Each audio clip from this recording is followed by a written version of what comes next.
सभी को जय मसीह की। मैं आप सभी का स्वागत करती हूँ इस ऑनलाइन सभा में। पर ये वक्त है कि हम परमेश्वर की आराधना में चले। सो आइए हम परमेश्वर की आराधना के लिए अपने हृदय और मन को तैयार करें। हालेलुया। प्रभु की स्तुति महिमा हो। हालेलुया। गिनी गिनी के स्तुति करो, बेशुमार तेरे नाम के लिए। अभी तक तूने सवार मुझे अपनी बाहों में लिए हुए। गिनी के स्तुति करो, बेशुमार तेरे नाम के लिए। अभी तक तूने सवार मुझे अपनी बाहों में लिए हुए। स्तुति करो, तेरी सर्वोपरि निशाना तुझ पर होगा नमन। तेरी सर्वोपरि निशाना तुझ पर होगा नमन। आँखों की खुशी जैसे वो लगेगा तुझे हर पल। आँखों की खुशी जैसे वो लगेगा तुझे हर पल। स्तुति करो, बेशुमार तेरे नाम के लिए। अभी तक तूने सवारा मुझे बाहों में लिए हुए। स्तुति करो, आलिया बन के आए जिंदगी के विवर। आलिया बन के आए जिंदगी के विवर। वो है तेरा बलिहारा, है भरोसा तेरा किधर। वो है तेरा बलिहारा, है भरोसा तेरा किधर। स्तुति करो, बेशुमार तेरे नाम के लिए। अभी तक तूने सवारा मुझे बाहों में लिए हुए। स्तुति करो, आए तुझको मिटाने वो सब होगा निर्भय। आए तुझको मिटाने वो सब होगा निर्भय। तेरा रचने वाला तुझ पर रहता है कभी नजर। तेरा रचने वाला तुझ पर रहता है कभी नजर। स्तुति करो, बेशुमार तेरे नाम के लिए। अभी तक तूने सवारा मुझे बाहों में लिए हुए। स्तुति करो, बेशुमार यीशु मेरा चरवाहा, मैं उसका गुण गाता हूँ। मुझे उसकी मेरे उसके पीछे जाता हूँ। यीशु मेरा चरवाहा, मैं उसका गुण गाता हूँ। मुझे उसकी मेरे उसके पीछे जाता हूँ। हरियाली चरागा मुझे चराता है, और निर्मल सोतों से मुझे पिलाता है। हरियाली चरागा मुझे चराता है, और निर्मल सोतों से मुझे पिलाता है। वो आगे आगे चलता है, रास्ता भी चलता जाता है। उसकी मधुर वाणी से मैं तुझको गाता आगे आगे चलता है, रक्षा भी करता जाता है। उसकी मधुर वाणी से मैं तो जाता हूँ। यीशु मेरा चरवाहा, मैं उसका खूब गाता हूँ। छोटी उसकी भेड़ उसके पीछे जाता हूँ। यीशु मेरा चरवाहा, मैं उसका खूब गाता हूँ। छोटी उसकी भेड़ उसके पीछे जाता हूँ। वो बाग घाटी से मुझे ले जाता है, जंगल की खतरों से मुझे बचाता है। वो बाग घाटी से मुझे बचाता है, जंगल की खतरों से मुझे बचाता है। भरम पट्टी करता है, गारंटी मुझे देता है। उसके प्रेम सेवा से मैं आनंद पाता हूँ। भरम पट्टी करता है, गारंटी मुझे देता है। उसकी प्रेम सेवा से मैं आनंद पाता हूँ। यीशु मेरा चरवाहा, मैं उसका खूब गाता हूँ। छोटी उसकी भेड़ उसके पीछे जाता हूँ। यीशु मेरा चरवाहा, मैं उसका खूब गाता हूँ। छोटी उसकी भेड़ उसके पीछे जाता हूँ। दुश्मन के सामने वो एक जाता है, कटोरा आनंद से वो उड़ा जाता है। दुश्मन के सामने वो एक जाता है, कटोरा आनंद से वो उड़ा जाता है। आप पवित्र करता है, आत्मा का मान देता है। उसकी लोक सहायता से जयगाता जाता हूँ। आप पवित्र करता है, आत्मा का मान देता है। उसकी लोक सहायता से जयगाता जाता हूँ। यीशु मेरा चरवाहा, मैं उसका खूब गाता हूँ। छोटी उसकी भेड़ उसके पीछे जाता हूँ। यीशु मेरा चरवाहा, मैं उसका खूब गाता हूँ। छोटी उसकी भेड़ उसके पीछे जाता हूँ। यीशु मेरा चरवाहा, मैं उसका खूब गाता हूँ। छोटी उसकी भेड़ उसके पीछे जाता हूँ। हालेलुया। प्रभु हम यीशु में करता है, हम उसका खूब गाता हूँ। हालेलुया प्रभु, तेरे नाम से मैं आपका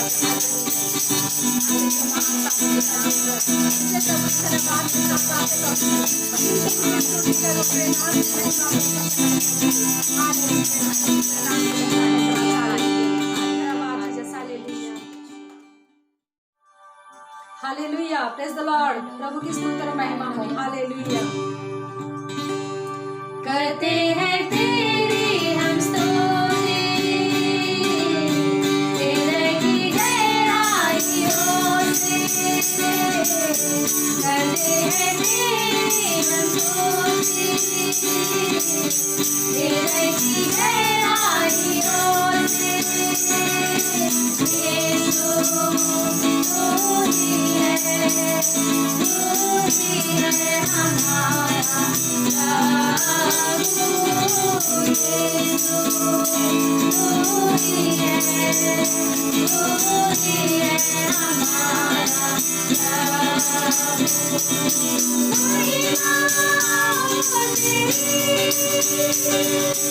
महिमा हो तेरी, ओ महिमा हो तेरी, महिमा हो तेरी। यीशु तू ही है, तू ही है हमारा प्रभु। यीशु तू ही है, तू ही है हमारा प्रभु।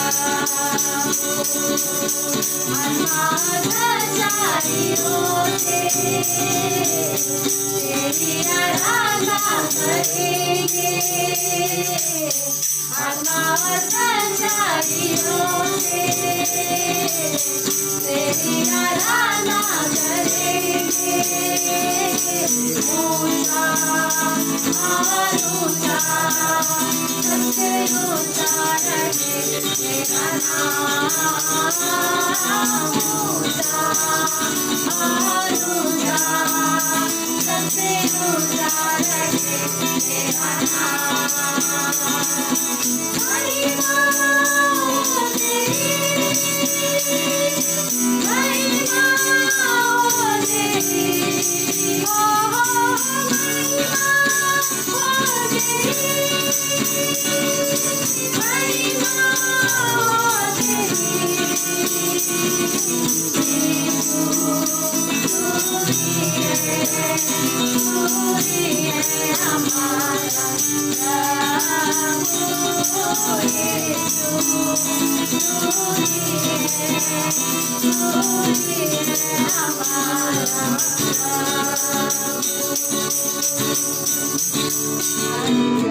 हम एक विशेष गीत सुनने जा रहे हैं बहन ज्योति के द्वारा।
विशेष गवाही को देखें जिसमें एक बहन कैसे यीशु को पहचान पाई। 16 साल की एज तक जब मैं पहुंची तो बहुत सारा कन्फ्यूजन था मेरे माइंड में। मैं बहुत सारी किताबें पढ़ भी चुकी थी, सिवाय बाइबल के मैंने सब कुछ पढ़ लिया था। इंग्लिश में, हिंदी में, हर शास्त्र को पढ़ के मैं ये जानने की कोशिश कर रही थी कि वो एक गॉड कौन है जिसने सबको रचा है, सबको बनाया है। इसी खोज में एक दिन मैं रो कर गॉड को जस्ट टेरेस पे बैठकर मैं उनसे बात कर रही थी। मैं बहुत ही कश्मकश में थी। एंड आई सेड कि आप कौन हो, just reveal yourself to me. इसके तुरंत 3 महीने बाद सडनली डैडी ने पैसे भेजना बंद कर दिया। और जो डैडी हमें पैसे भेजते थे हैदराबाद में, हमारी देख रेख वहीं से होती थी। वो मुंबई में रहते थे, उनकी जॉइंट फैमिली यहाँ थी। मम्मी और उनकी बनती नहीं थी उनकी जॉइंट फैमिली की, तो वो हमें हैदराबाद में रखते थे। 1 महीना तो कैसे भी हमने यहाँ वहाँ से लेकर गुजारा कर लिया। सेकेंड मंथ में मम्मी ने कहा कि कुछ तो गड़बड़ है, ना तो उनका फ़ोन लग रहा है, ना वो कहीं पर भी उनका कुछ अता पता नहीं है। So let's go to Bombay, और हम बॉम्बे जाकर पता करेंगे कि वो उनको हुआ क्या है। तो हम बस यंग विमेन इन मुंबई, हम बस ऐसे ही कुछ समझ में नहीं आ रहा क्या करें। डैडी का तो कुछ पता नहीं, और ऐसा कोई आसरा भी नज़र नहीं आ रहा था कि वो मिलेंगे जल्द। तो मम्मी ने बाद में हमें बताया कि उन्होंने एक प्लान बनाया था कि मैं इन्हें पॉइज़न दे दूँगी और ख़ुद भी खा लूँगी और ये मामला ख़त्म कर दूँगी, क्योंकि मुझे नहीं लगता अभी कोई फ्यूचर है हमारे लिए। ना तो कोई जॉब, ना कोई बैंक बैलेंस, ना कोई सेविंग्स, और ना ही कोई ऐसा रिश्तेदार जो हमारी मदद कर सकता है। एक बार भी कभी यीशु का जिक्र हमारे फैमिली में नहीं हुआ था, ना ही बाइबल का जिक्र हुआ था। तो सडनली उन्होंने कहा मुझे जाना है, अभी मैंने सब कुछ कर लिया, अब मुझे चर्च जाना है। तो हम बाहर ही खड़े रहे, मैं और मेरी सिस्टर वरांडा में। मम्मी अंदर गई चर्च में, और वो काफ़ी टाइम तक प्रेयर कर रही थी अंदर, और मैं बाहर खड़ी थी। सडनली मुझे ऐसा लगा किसी ने अभी बकेट भरकर प्रेम मेरे ऊपर ऐसे उंडेल दिया है। It was like I am having a birth in love. और फिर मैं सोचती रही कि दैट गॉड इज़ देयर। इसके बाद हमारे जीवन में बहुत सारी अनयूजुअल ब्लेसिंग्स आई, इम्पॉसिबल चीज़ें पॉसिबल होने लगी। जैसे कि एक अंकल थे, राइटर थे हॉरर फिल्म्स में, और उन्होंने बचपन में मुझे एक फ़िल्म भी करवाई थी, वीराना, जो हिट भी हुई थी। तो आगे उन्होंने हमारी और हेल्प की। वहाँ से मेरी एक्टिंग करियर की शुरुआत हुई, और मेरा विश्वास यीशु में बढ़ता गया। उस वक्त शक्तिमान का मुझे ऑफ़र आया, शक्तिमान सीरियल का। 2006 में मैंने एक प्रेयर मीटिंग अटेंड किया, और वहाँ पर आई रियलाइज्ड कि सैल्वेशन, उद्धार, पापों की क्षमा, ये सारी चीज़ें क्या होती है। और जब मैंने अपने पापों के लिए क्षमा मांगी, जब मैंने यीशु में विश्वास किया कि उन्होंने मेरे पापों के लिए अपनी जान दी है, और वो मरकर फिर से ज़िंदा हुए ताकि मुझे अनंत जीवन मिले, जब मैंने इस बात को पूरी तरह से समझा और इसमें विश्वास किया, उस वक्त मैंने सही मायने में उस परमेश्वर के प्रेम को, जो मैंने पहली बार जब मैं वो चर्च में बाहर खड़ी थी, जो मैंने अनुभव किया, वो सारी चीज़ें मैंने फिर से दोबारा एक फ्रेश तरीके से मैंने पाया। मैंने पवित्र आत्मा का स्पर्श पाया। परमेश्वर का प्रेम एक रियलिटी बन गया मेरे लिए। जो भी नाम, पैसा, शोहरत, जो कुछ भी मुझे मिला है, I am really grateful to God for his love, क्योंकि मैंने उसे एक पिता के रूप में जाना। वो हमसे बहुत बहुत प्यार करते हैं। अगर हम अपना दिल खोल के उनके पास आएँ और सच्चे दिल से क्षमा मांगें और विश्वास करें, पश्चाताप करें, विश्वास करें, तो परमेश्वर के प्रेम को हर कोई महसूस कर सकता है। और मैं आपसे ये कहना चाहती हूँ कि उस प्रेम का इस धरती पर, क्या आकाश में, पृथ्वी में, पाताल में, पूरे ब्रह्मांड में कहीं पर भी उसका मुकाबला नहीं है। वो प्रेम इतना ब्यूटीफुल है, अनंत है, और बियॉन्ड हमारी अंडरस्टैंडिंग के है, इनकॉम्प्रिहेंसिबल है। वो वचन जो हमें जीवन और शांति देता है, वो वचन जो हमें हर एक परिस्थिति में हमें साहस देता है। आइए हम उस वचन को सुनने के लिए अपने कानों को तैयार करें कि हम परमेश्वर के आवाज़ को सुन सकें। सभी को जय मसीह। आज के इस सुबह की घड़ी में मैं आप सभी का स्वागत करता हूं यीशु मसीह के नाम से। मैं परमेश्वर की बड़ाई करता हूं कि जिसने हमें और आपको मौका दिया है ताकि उसके कदमों में बैठ करके हम उसकी उपासना और आराधना करें। हालेलुया, परमेश्वर की स्तुति। और आज मैं बातचीत कर रहा हूं आप सभी से। आंखें खुल गई, द आईज आर ओपन, आंखें खुल गई। यूहन्ना की पुस्तक उसके 9 अध्याय उसके 1 पद से लेकर के अगर आप 12 पद तक पढ़ें या उसके आगे 41 पद तक पढ़ें, तो इस घटना में एक व्यक्ति के विषय में बातचीत है जो आंखों से अंधा था। और उसके विषय में बाइबल बताती है कि यीशु मसीह जाते हुए उसने एक मनुष्य को देखा, जो यूहन्ना की पुस्तक 9 अध्याय 1 पद से लेकर मैं पढ़ रहा हूं, 7 पद तक पढ़ूंगा। जाते हुए उसने एक मनुष्य को देखा जो जन्म से अंधा था। उसके चेलों ने उससे पूछा, है रब्बी, किसने पाप किया था कि यह अंधा जन्मा, इस मनुष्य ने या इसके माता पिता ने? यीशु ने उत्तर दिया, ना तो इसने पाप किया था ना इसके माता पिता ने, परंतु ये इसलिए हुआ कि परमेश्वर के काम उसमें प्रकट हों। जिसने मुझे भेजा है हमें उसके काम दिन ही दिन में करना आवश्यक है। वह रात आने वाली है जिसमें कोई काम नहीं कर सकता। जब तक मैं जगत में हूं तब तक जगत की ज्योति हूं। यह कहकर उसने भूमि पर थूका और उस थूक से मिट्टी सानी, और वो मिट्टी उस अंधे के आंखों पर लगाकर उससे कहा, जा सिलोह के कुंड में धो ले। सिलोह का अर्थ भेजा हुआ है। उसने जाकर धोया और देखता हुआ लौट आया। परमेश्वर की महिमा हो, परमेश्वर की प्रशंसा, परमेश्वर की बड़ाई हो। इस घटना में, इस कहानी में एक व्यक्ति है जो अंधा है और गरीब भी है और भिखारी भी है, और उसके विषय में यह बताया जाता है कि वो व्यक्ति जन्म से अंधा है। ये पहला पद जो हमें इस बात को बताता है, जब यीशु मसीह जा रहे थे उन्होंने एक मनुष्य को देखा जो अंधा था। उसकी अवस्था खराब थी, वो अपने जन्म से अंधेपन को लेकर के जी रहा था।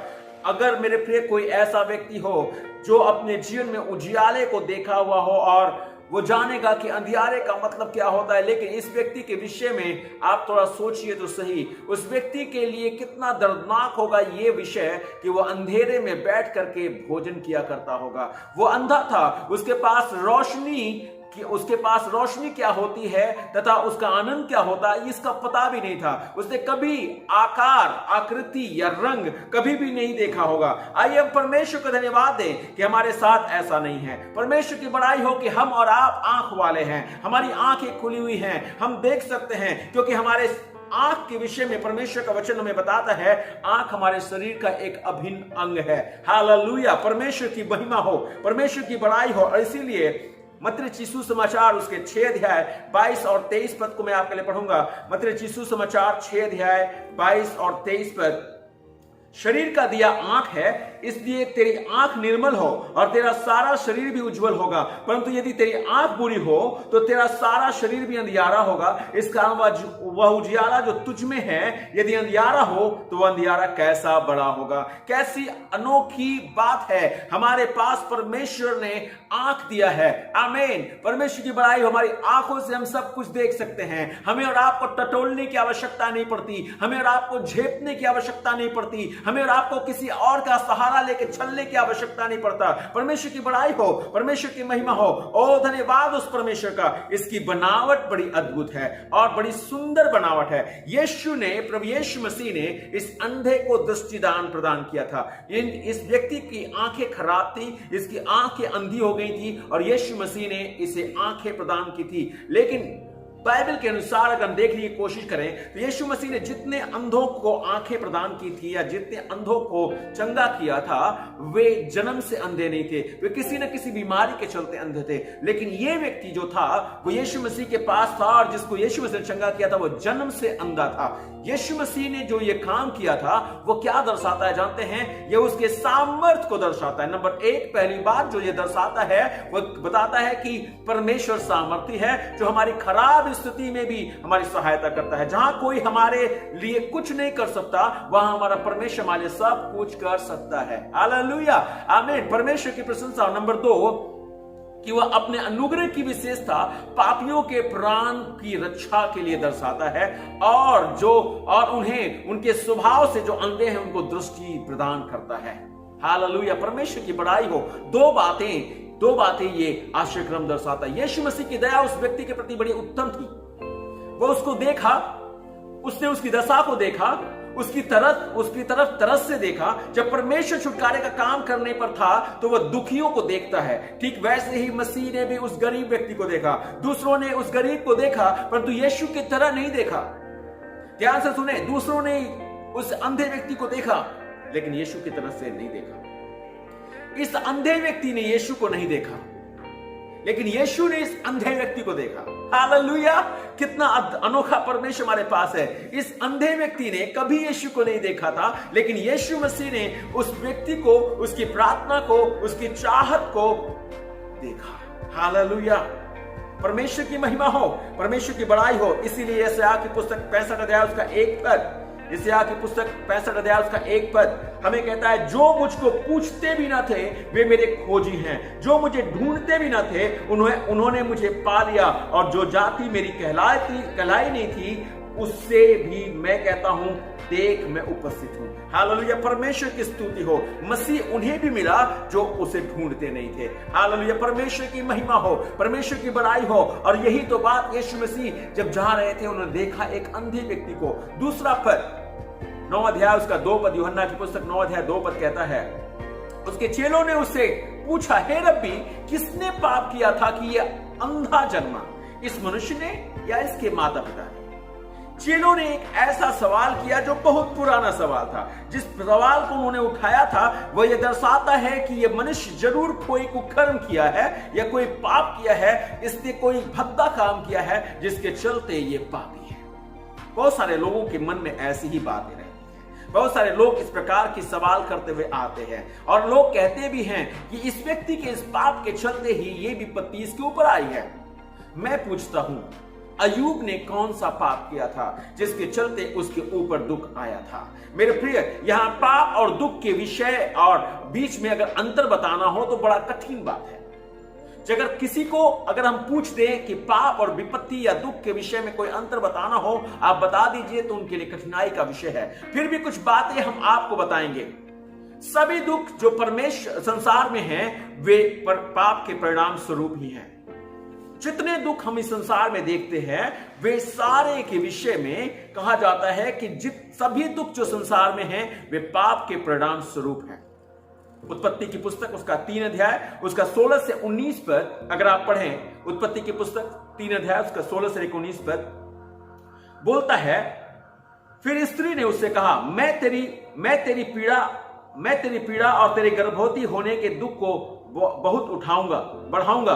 तू पीड़ित होकर बालक उत्पन्न करेगी और तेरी लालसा तेरे पति की ओर होगी और वह तुझ पर प्रभुता करेगा।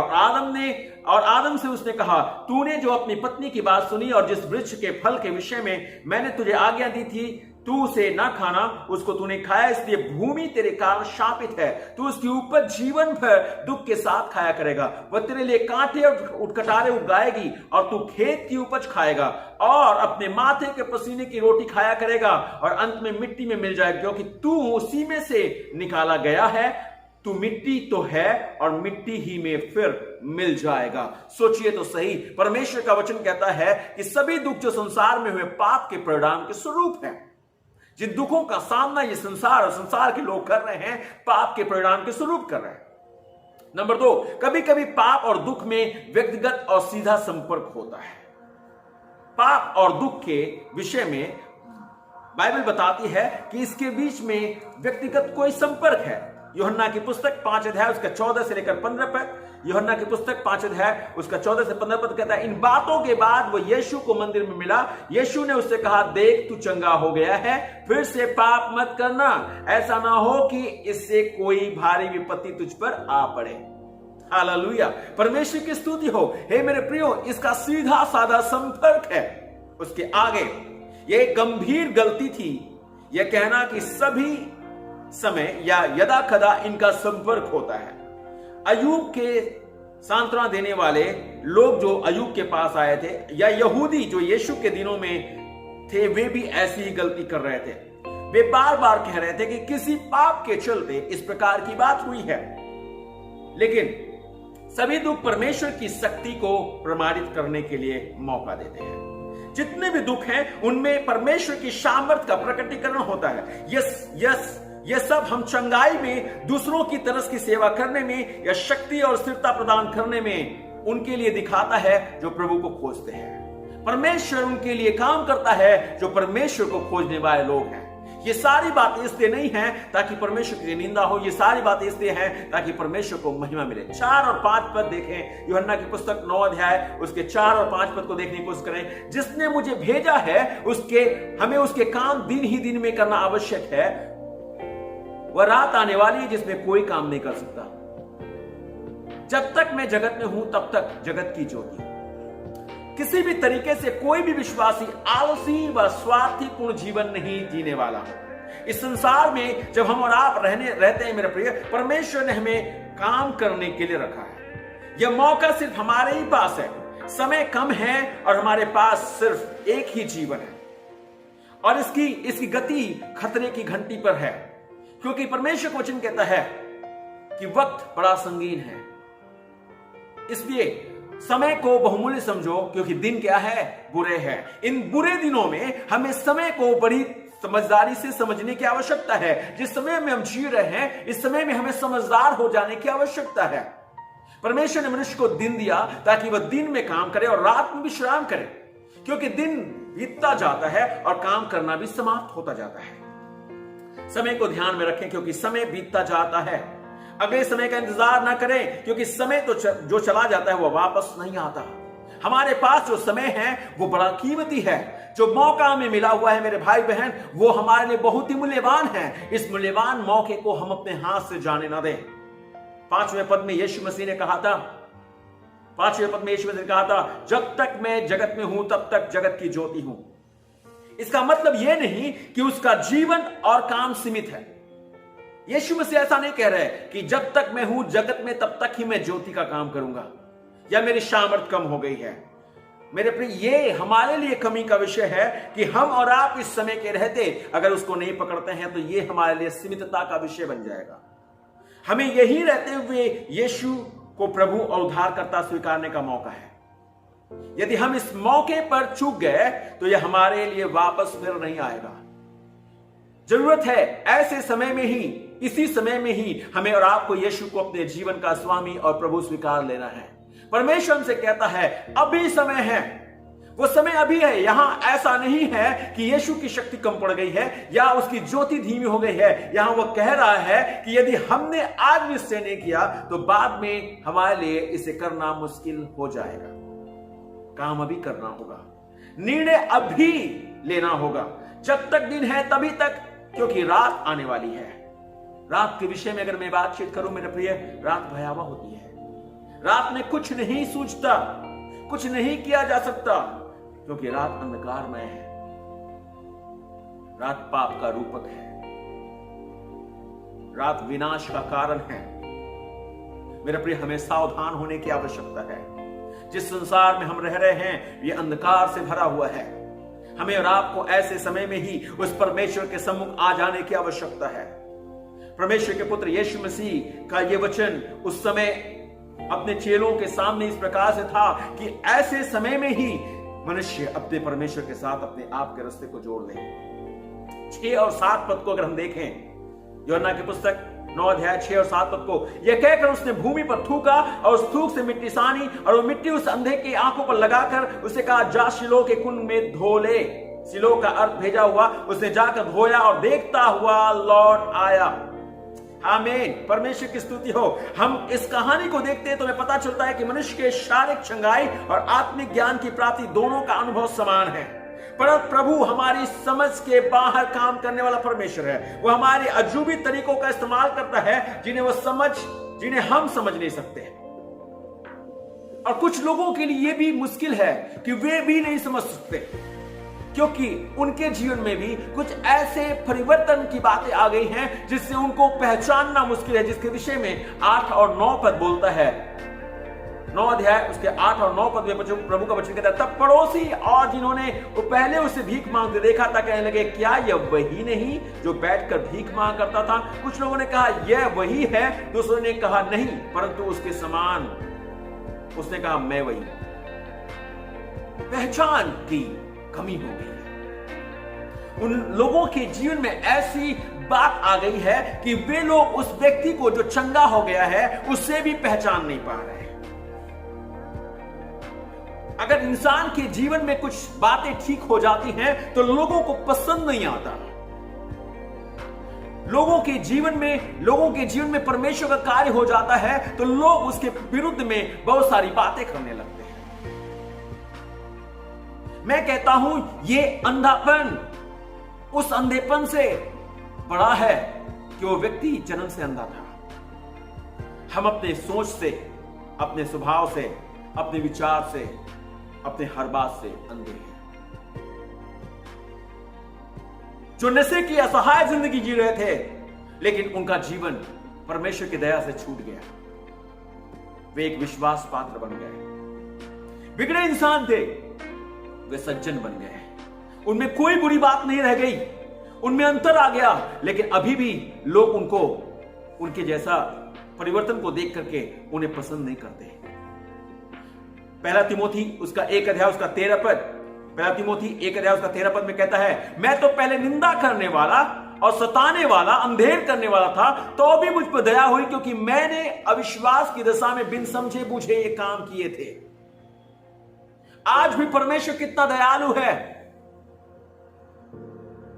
कि अनजाने में किए गए पाप का लेखा परमेश्वर नहीं लेगा, और जानबूझ के किए गए पाप का भी लेखा नहीं लेता, अगर हम उसके पास विश्वास के साथ आते हैं।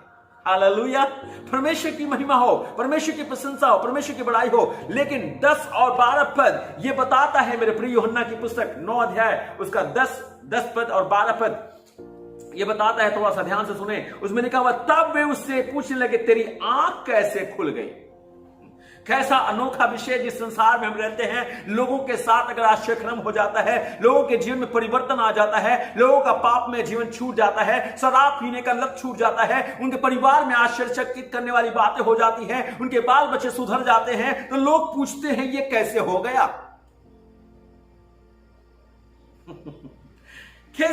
कैसे ये बातें हो गई। यह आश्चर्यचकित करने वाला विषय है कि लोगों के हृदय ऐसे कट्टर, ऐसे कठोर कैसे हो सकते हैं। यहां एक व्यक्ति था जो अंधा था, उसकी इस लाचारी ने उसे भिखारी बना दिया था, परंतु अब वो देखता है, इस बात को देखकर धन्यवाद देने के बजाय ये लोग उससे पूछते हैं यह कैसे हो गया। अर्थात अगर कोई नशे से छूट जाए, बीमारी से छूट जाए, पाप का काम करना छोड़ दे, बुरी आदत से फिर जाए, तो भी संसार नहीं चाहता उनको कि वे सुधरे।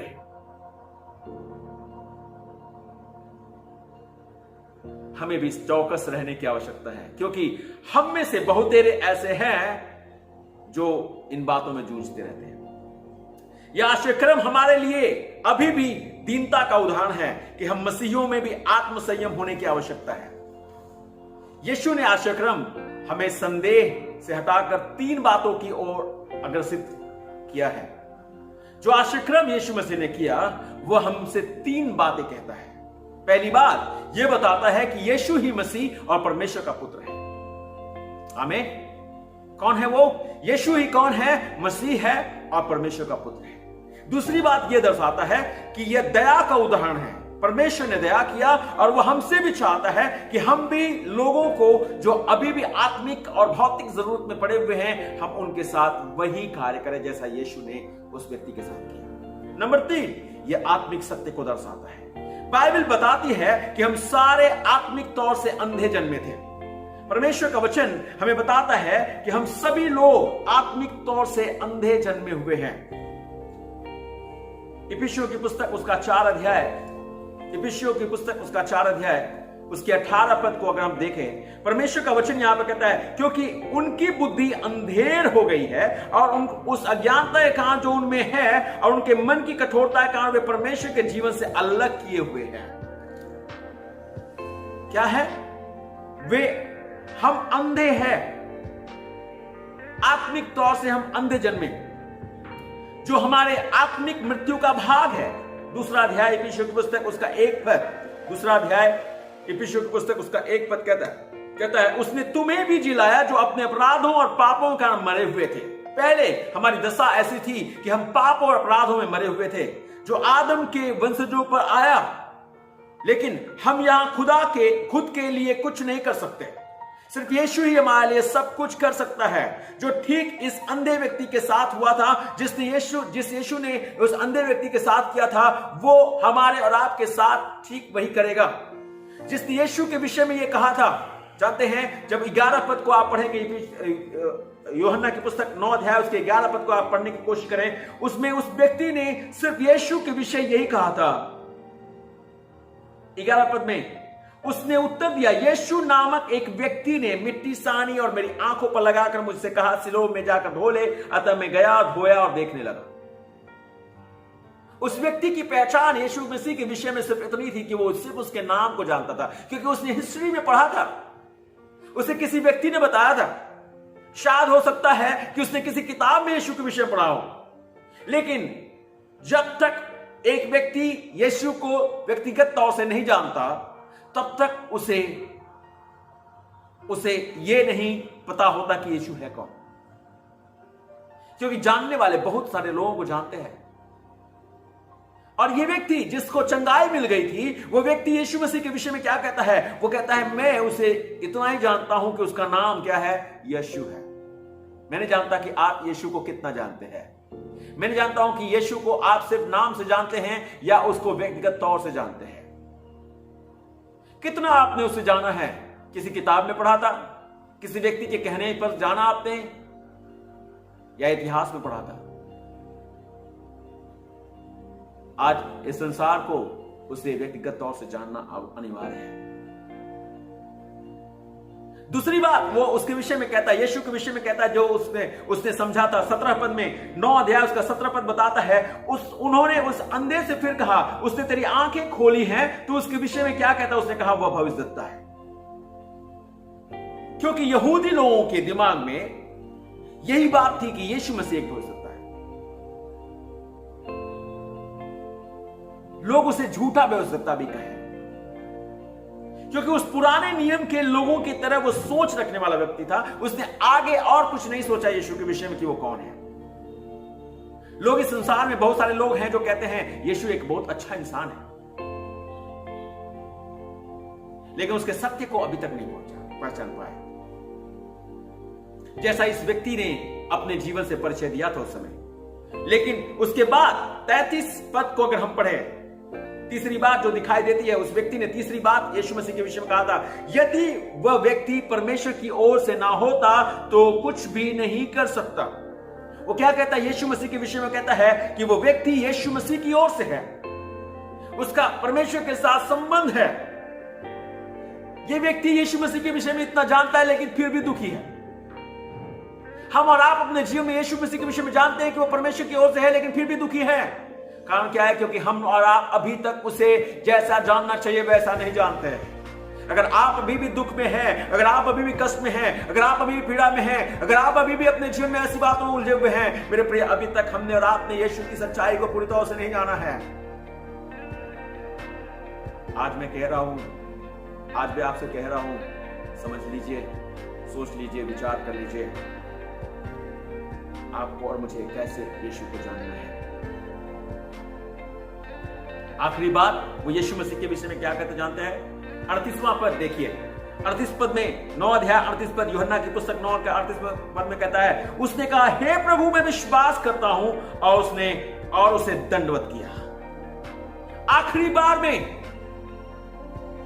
वो ये नहीं कहता प्रभु तुझे नाम से जानता हूं, वो ये नहीं कहता कि मैं तुझे भविष्यद्वक्ता के रूप में जानता हूं, वो ये नहीं कहता कि तू परमेश्वर की ओर से आया तो मैं जानता हूं। अब वो एक सही निश्चय पर आया, एक सही जगह पर आया, और उसने कहा, हे प्रभु मैं विश्वास करता हूं। पवित्र आत्मा का काम देखिए, जो इस व्यक्ति को यहां तक पहुंचाया है। हमें भी खुद से पूछना चाहिए कि क्या हमारी आंखें अभी भी खुलना बाकी है, या हमने और आपने यीशु को देख लिया है। मैं आज बातचीत कर रहा हूं, आंखें खुल गई, क्योंकि यीशु की पहचान उसने सही किया था। अंत में उसने अपने जीवन से इस बात को कहा, हे प्रभु मैं विश्वास करता हूं, और उसने उसको दंडवत किया। हालेलुया, परमेश्वर की महिमा हो। मेरे प्रिय भाई और बहन, मैं चाहता हूं कि आप सिर्फ यीशु को नाम से मत जानिए, मत समझिए उसे कि वो सिर्फ भविष्यद्वक्ता है। यही मत कहने वाले रहिए कि यीशु परमेश्वर की ओर से है, लेकिन उसे अपने जीवन में व्यक्तिगत तौर से जानिए कि वो आपके जीवन का प्रभु है और आप उस पर विश्वास करते हैं। अगर आपने ऐसा कर लिया है और आप ऐसा करते हैं तो आपकी आंखें खुल गई हैं। अगर अभी भी आपने ऐसा नहीं किया है तो अभी भी हम अंधियारे में हैं, अभी भी हम पर पाप राज करता है, अभी भी मौत हमारे जीवन का आधार बनी हुई है। अभी तक हमने और आपने उस यीशु को नहीं पहचाना है। अगर आप पहचानना चाहते हैं, अगर आप चाहते हैं कि आपकी आंखें खुल जाएं, यीशु के पास आ जाइए, उसे पहचानिए, उसे देखिए। वो आपकी दशा को देखता है, वो आप पर तरस खाता है, वो आप पर रहमत करता है। मत कहिए कि नाम जानता हूं काफी है, उसके विषय में जानता हूं बहुत बड़ा बात है, लेकिन मैं चाहूंगा कि आप उसको जानिए, क्योंकि वो दयालु है, वो अनुग्रहकारी है, वो आप पर तरस खाता है और वो आपकी सुध लेता है। आपकी दशा कैसी भी क्यों नहीं हो, जिस दुनिया में रहते हैं वहाँ के लोग किसी प्रकार के क्यों नहीं हो, लेकिन वो वैसा नहीं है। वो हमारे लिए भला है, वो आपके लिए भला है और आपकी ज़िंदगी में अपनी महिमा काम करना चाहता है। क्या आप देखना चाहते हैं? क्या आप चाहते हैं कि आपकी आंखें खुले? मैं भी एक समय अंधा था, मुझे भी नहीं दिखता था, मैंने भी यीशु को समझा नहीं था, लेकिन जब मैंने समझा तो आज जान पाया हूं कि वो मेरा प्रभु है। क्या आप कहना चाहते हैं कि वो आपका प्रभु है? आइए अपनी आंखों को बंद करें, हम प्रार्थना में चलें। स्वर्गीय पिता, हम तेरा धन्यवाद करते हैं और तेरे सम्मुख तेरे लोगों को लाते हैं प्रभु, जिन्होंने तेरे वचन को सुना है। इन हर एक पर तेरी आशीष और बरकत हो। अनुग्रह जीते परमेश्वर, ताकि आज मेरे पिता परमेश्वर हमारी बंद आंखें खुल जाएं। मेरे पिता परमेश्वर, ताकि हम तेरे सत्य को समझें और तुझे पहचान लें और जीते परमेश्वर तेरी महिमा के लिए खुदा बाप अपने जीवन में आगे बढ़ जाए प्रभु जी, ताकि तू हमारे जीवन से महिमा और आदर को प्राप्त करे। ओ खुदा, धन्यवाद करते हैं जो इस व्यक्ति के जीवन में पिता परमेश्वर एक सबसे बड़ी कमी थी प्रभु, जो तूने पिता परमेश्वर दूर किया था और खुदा बाप उसको जिंदगी बख्श दी थी प्रभु जी। और मेरे पिता परमेश्वर से आंखें बख्श दी थी जो उसके जीवन का कारण है प्रभु जी। और मेरे पिता परमेश्वर उसकी आंखें जो उसके पूरे शरीर का दिया थी प्रभु जी, तूने उसे वापस दे दिया था प्रभु, ताकि वो फिर से जीने लगा था। और धन्यवाद करते हैं आज भी पिता परमेश्वर तू हमें देना चाहता है, तू हमारी आंखों खोलना चाहता है। अभी भी जो पिता परमेश्वर अंधानुकरण कर रहे हैं, अभी भी जो पिता परमेश्वर अपने जीवन में किसी बात में पिता परमेश्वर अंधे बने हुए हैं, प्रभु यीशु के नाम से प्रार्थना करते हैं, आजाद कर प्रभु, अपने लोगों के बंधनों को खोल दे, जीवित परमेश्वर की आंखों खोल दे, ताकि ये देखने लगे, तुझ में चंगे हो जाएं, तुझे इनकी जिंदगी से महिमा और आदर मिले। अनुग्रह कर जीवित परमेश्वर, हम तुझसे प्रार्थना करते प्रभु जी, अभी भी हमारी सोच को बदल दे प्रभु, अभी भी हमारी समझ में अंतर डाल दे, हमें और भी तुझे समझने के योग्य बना दे प्रभु जी, ताकि मेरे पिता हमेशा हम तेरे नाम से ही सिर्फ संतुष्ट नहीं रहे, सिर्फ इतना जानकर नहीं संतुष्ट रहे कि तू एक भला इंसान है, तू परमेश्वर की ओर से आया है, लेकिन हम तुझे संपूर्ण तौर से जाने प्रभु जी, ताकि हम छूट जाएं, आजाद हो जाएं और तुझे हमारे जीवन से मिले। प्रभु, इनमें से जो कोई भी इस समय ऐसी दशा में है, मैं विश्वास करता हूं कि जब इन्होंने अपने जीवन में तुझे पाने की इच्छा रखी है और तुझ में चाहत रखी है कि प्रभु इनकी आंखें खुल जाए, प्रभु तू इन पर दया करेगा, इनकी सुधि लेगा प्रभु जी, इनकी सहायता करेगा। जो बीमारी की अवस्था में है प्रभु, तेरे हाथ को तू रखेगा, इन्हें छुएगा और चंगा करेगा, अपनी शांति और चैन देगा प्रभु, और इस पूरे देश पर, हमारे देशवासियों पर पिता हमेशा अपनी आशीष सुने लेगा। यीशु के नाम से हम इस प्रार्थना को मांगते हैं, आमीन आमीन। परमेश्वर आप सभी को आशीष दे, सभी को जय मसीह। धन्यवाद आप सभी को हमारे साथ पूरे वक्त तक जुड़े रहने के लिए। परमेश्वर आप सभी को बहुतायत की आशीष दे।